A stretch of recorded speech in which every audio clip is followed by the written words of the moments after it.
A consciência sobre a importância do equilíbrio entre trabalho e vida pessoal também aumentou. E mesmo assim, ao mesmo tempo, estresse e burnout estão no auge, em níveis recordes. Sério? Sim, Por que isso acontece? porque isso não fica preso ao ambiente de trabalho. Esse estresse transborda para a vida fora do trabalho, como nos exemplos que eu dei sobre relacionamento e outras situações. Então não é só, vamos fazer alguma coisa no trabalho para ficar um pouco mais leve. Você precisa aprender a gerenciar a própria mente. Você tem que cuidar da parte psicológica, porque, para muitos de nós, seja por ter um trabalho exigente, seja porque a gente é apaixonado pelo que faz, a pessoa chega no fim do dia doida para desligar, mas não consegue. Porque tem mais responsabilidades em casa? Não, porque fica ruminando o trabalho. Porque a pessoa fica obcecada, porque não consegue largar aquela situação irritante que aconteceu. Ou aquele comentário super desdenhoso que alguém fez, ou o fato de alguém não ter apoiado você quando você esteve lá por essa pessoa várias vezes. E isso foi tão doloroso e decepcionante, ela não consegue largar. Sério? As pessoas se prendem tanto ao que aconteceu no trabalho, mesmo quando já estão em casa. Olha, o nosso inconsciente entende que o trabalho é a coisa mais importante da vida, porque, objetivamente, é onde a gente passa a maior parte do tempo. É o que paga as contas. É o que supre necessidades. Vendo por esse lado, ele conclui: então isso deve ser o mais importante. Por isso, tudo o que acontece lá ganha um peso enorme em primeiro lugar. Em segundo lugar, pequenos desprezos e ofensas interpessoais ficam muito grudados na gente. Onde quer que aconteça, quando alguém é grosso, te desmerece, é mal educado, sem falar em situações de bullying ou assédio, é muito difícil simplesmente deixar isso para lá. Aí a gente fica preso nisso, ruminando, e são pensamentos intrusivos. Eles não são pensamentos voluntários. Você não decide. Vou chegar em casa e passar a noite obcecado com como minha colega foi rude comigo na reunião, a noite inteira.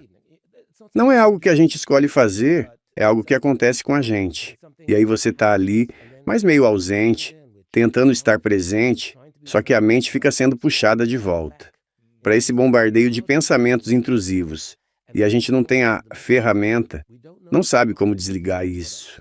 No livro eu explico como desligar isso, mas é algo que a gente precisa fazer de um jeito bem intencional. Qual é uma maneira psicológica de gerenciar nossa mente para superar o esgotamento, o burnout na vida? Então, só para explicar uma coisa sobre burnout. Quando a gente passa o dia no trabalho num ambiente estressante, e estressante não necessariamente porque é tóxico, embora às vezes seja, mas porque é exigente, cheio de pressão, a gente entra no modo de luta ou fuga. O corpo e a mente entram como se estivessem num campo de batalha. E a mente não diferencia muito bem se esse campo é numa sala de reunião ou numa guerra de verdade. Então a gente fica em luta ou fuga. Quando chega em casa, é justamente a hora de dar um descanso para o sistema e sair desse modo. Você não consegue ficar ativado o tempo todo, porque é aí que o desgaste aparece. Vem a exaustão e o burnout. Então, quando a pessoa chega em casa e continua pensando no trabalho, ela estica esse luta ou fuga até a hora de dormir e nunca ganha uma pausa de verdade. Uma coisa que dá para fazer, e parece bobo, mas é fundamental, é se desligar psicologicamente do trabalho em algum momento depois do expediente. Talvez você não consiga fazer isso às 7 ou às 8, mas em algum momento tem que acontecer. Porque, aliás, o seu dia de trabalho não acaba quando você sai do escritório. Não acaba quando você fecha o notebook. O seu dia de trabalho acaba quando você para de pensar no trabalho. Interessante. E se você não para de pensar no trabalho, você ainda está trabalhando. Então, você precisa se desligar psicologicamente do trabalho. Qual é a melhor forma que você estudou ou viu na prática para a pessoa conseguir tirar a cabeça do trabalho quando já saiu de lá? Tem duas coisas. Primeiro, eu acredito que você precisa de um ritual de transição, do modo trabalho para o seu tempo pessoal, tempo em família. Mesmo que seja o turno de cuidar dos filhos, da casa, de alguém, o que for. Mas entrando em outro modo, porque para isso você não precisa estar em luta ou fuga. No trabalho, muitas vezes você precisa. Então tem que existir um ritual. A ideia do ritual é ser repetitivo para treinar o cérebro. Quando você começa a fazer aquilo, com o tempo, o cérebro aprende: agora vamos mudar a cabeça. Agora vamos relaxar. A gente faz isso com criança na hora de dormir, né? 1 hora antes, abaixa a luz, diminui o ritmo. A gente guarda todos os brinquedos. Sim. A gente prepara a criança para ir desacelerando, né? A gente também precisa desacelerar. Então você quer uma transição que ensine o cérebro que agora é hora de sair do modo trabalho. E isso deveria envolver o máximo possível dos sentidos, porque isso ressoa mais fundo, no cérebro. Som, por exemplo, música, que é muito evocativa. Tenha uma playlist que te ajude a relaxar no fim do dia, para você ouvir. E a roupa. A roupa também é algo que incorpora bem esse sinal mental. Tirar o terno e colocar outra coisa. Ou trocar a roupa do trabalho, né? Sim, no meu trabalho eu me visto de um jeito bem casual. E eu conheço gente que trabalha de camiseta e jeans.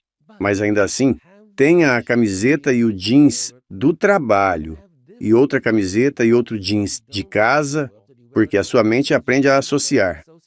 Quando eu visto isso, eu entro em modo relax. Então tem essa ideia também de luz. Mudar a iluminação quando você chega em casa. Sim. E no fim, não importa exatamente como, o importante é ter algo que simbolize para você. Agora é casa. Use cheiro se der. Use todos os sentidos que você conseguir. E use o mesmo ritual. Ele precisa ser repetido, para que quando você comece a fazê-lo, aquilo marque o fim do seu dia. E tem mais uma coisa que dá para fazer. De novo, vai parecer bobo, mas o cérebro leva algumas coisas a sério, infelizmente. Uma coisa que o cérebro leva muito a sério é a agenda. A maioria das pessoas olha a agenda e está tudo lotado, colorido, o dia inteiro, e aí chega à noite e vira um grande espaço em branco. Só que nesse espaço, o cérebro não recebe instrução do que fazer. Coloque na agenda: tempo em família. Escreva ficar de boa. Escreva algo que diga ao cérebro: minha tarefa agora é fazer uma coisa relaxante, recarregar as energias, esse tipo de coisa. É o modo relax. Modo relax. Escreva alguma coisa para o cérebro entender que essa é a tarefa de agora. Dê uma tarefa para o cérebro mesmo que seja não fazer nada. Sim, não fazer Interessante. nada é um ótimo título. Não fazer nada pelas próximas 5 horas. Quais são as estratégias mais comuns que as pessoas acham que ajudam a vencer o burnout, mas que, na prática, estão atrapalhando? Algumas coisas que as pessoas acham que vão ajudar, e isso é super comum, é chegar em casa e pensar: ah, hoje não vou fazer nada, vou só relaxar. Aí acabam dizendo: vou me largar no sofá e maratonar uma série. Ou ficar rolando o celular por umas 3, 4 horas.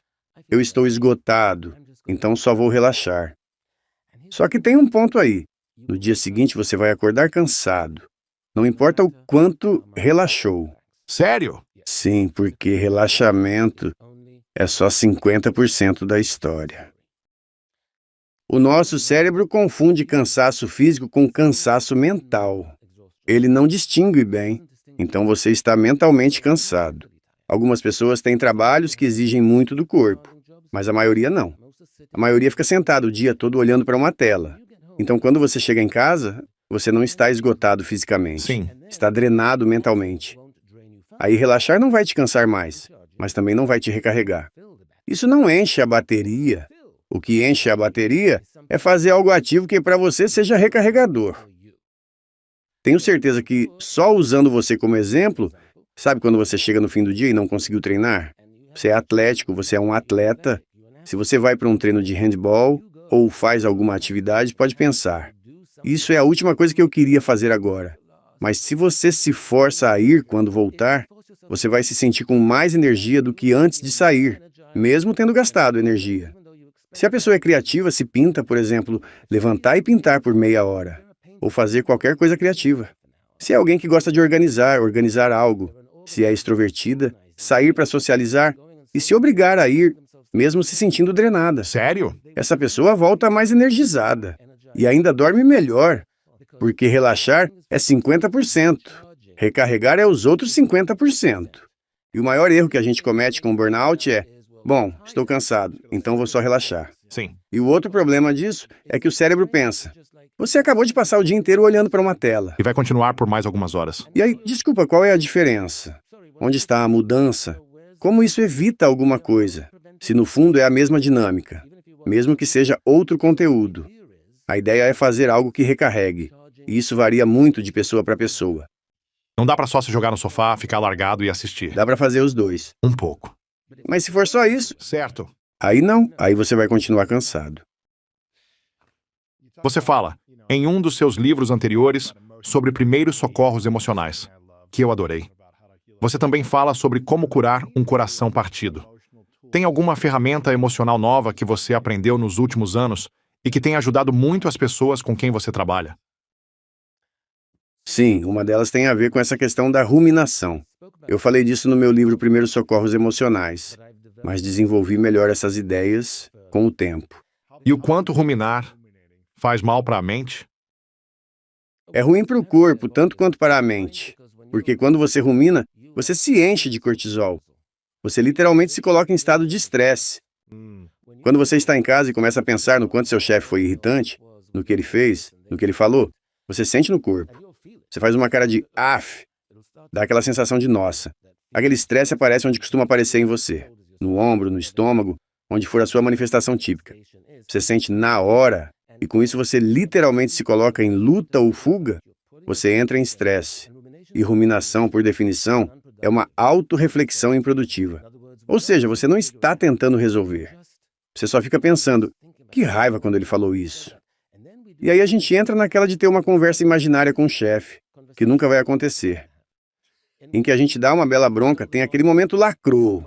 Tipo, eu queria entrar lá e dizer isso na cara dele, depois mandar ele catar coquinho, jogar isso nele. E uma parte de você sabe, você não vai fazer isso. Só que mesmo sendo fantasia, pode até dar uma satisfação na hora, mas você se deixa cada vez mais pilhado nesse cenário. E tem gente que fica repetindo essas variações por horas, literalmente horas gastas com isso. Agora, o que alimenta a ruminação não é tanto o fato em si, e sim a emoção que aquilo dispara. Aí, a gente começa a surfar na ruminação. Foi tão injusto isso no trabalho, e isso me lembra aquela outra injustiça de 3 anos atrás, que me lembra a injustiça de 5 semanas atrás que eu nem estava lembrando. E a vida é tão injusta comigo. De repente você entra num buraco sem fundo, numa espiral que só te deixa cada vez mais abalado, e de novo parece irresistível. Parece que você está pensando em algo importante, mas você não está elaborando de verdade. Você só está repetindo as partes ruins. Para sair disso, você precisa A. Entender que isso é movido pela emoção e B. Fazer 2 coisas. Diminuir essa emoção e transformar aquilo num problema que dá para resolver. Como a pessoa transforma a ruminação em algo que dá para resolver? Por exemplo, seu chefe falou algo muito irritante, te cortou numa reunião, seja o que for. O problema pode ser formulado assim, e dá para formular de várias formas. Eu preciso fazer alguma coisa sobre isso? Eu preciso conversar diretamente com o chefe? Eu preciso entender por que ele me cortou. Tem algo aí para eu aprender, tipo, eu estava propondo algo que ele costuma não gostar e por aí vai. Ele só estava num dia ruim, e eu posso deixar passar, porque isso foi fora do padrão. Se eu precisar tratar disso, como faço? Como eu posso aprender o que dizer numa reunião para que ele de fato compre a ideia? Por exemplo, observar no próximo encontro em que momentos o chefe faz quando as pessoas estão falando. Eu vou prestar atenção no chefe na próxima reunião, Sim. ver em que tipo de fala ele concorda, e tentar concluir o que ele gosta de ouvir e o que não gosta. E assim vai. Quando você tem um plano, o estresse diminui. Você para de ruminar porque existe um caminho. Você organizou isso. Mas se você não transformar em uma pergunta do tipo, o que eu preciso fazer se é que preciso? E se eu precisar fazer algo, como eu abordo isso? E se eu precisar abordar, qual é o jeito mais eficaz de fazer? Certo. Quando você começa a fazer essas perguntas, você está de fato tentando entender e chegar a soluções. Você vai cortando essa angústia toda no caminho. Acolhimento e competência. Gente muito inteligente erra ao aparecer só como competente. Tenta impressionar com números, fatos, indicadores e dados, mas passa uma imagem fria. Sim. Parecem intimidadoras. Do outro lado, tem quem seja muito acolhedor. A competência até existe, mas não está equilibrada.